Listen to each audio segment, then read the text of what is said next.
I'm Ron from Kolleno, your trusted platform for managing accounts receivable integrated with NetSuite. Chasing the invoices generated by the subscription and getting paid can be done efficiently with Kolleno.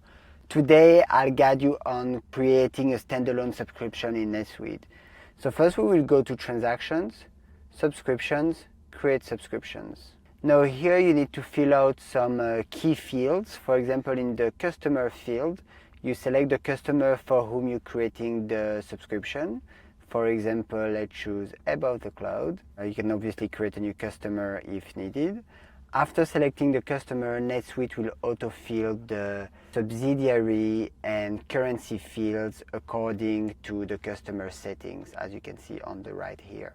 You can also select the subsidiary if it allows you. It depends on the settings, if the customer has multiple subsidiaries, etc. Just a quick reminder before we continue to please subscribe to this channel for more NetSuite tips and tutorials. You can also do the billing account choice. Create a new one. Here I have only one that I can choose from, but you have several of them. Remember, you cannot activate the subscription until you've set up a billing account with matching customer, subsidiary, and currency values. You then need to select in plan and term a subscription plan. So here let's choose consumption plan.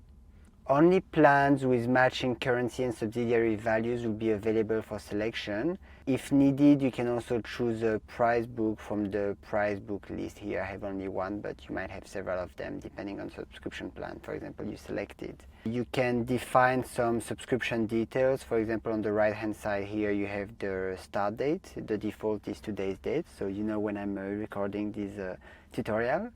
Optionally, you can specify on the right hand side the class, department, and location if you've activated that feature for reporting purposes.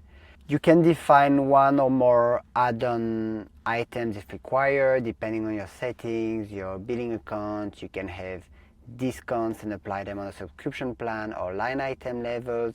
Discounts apply to one-time usage, commit plus overage, and recurring subscription line items. If advanced revenue recognition is enabled, you can set your revenue recognition option. The same way here, for example, I have uplift, and on that tab you can define an uplift percentage if you want to increase pricing at renewal. When you're ready and you're happy with everything, bottom left or top left, you click on Save. You'll need to activate each line individually after creating the subscription. That's how you create a standalone subscription in NetSuite. If you found this tutorial helpful, make sure to like the video. I would be super grateful. And for more NetSuite guides, please check the comment sections. Bye bye.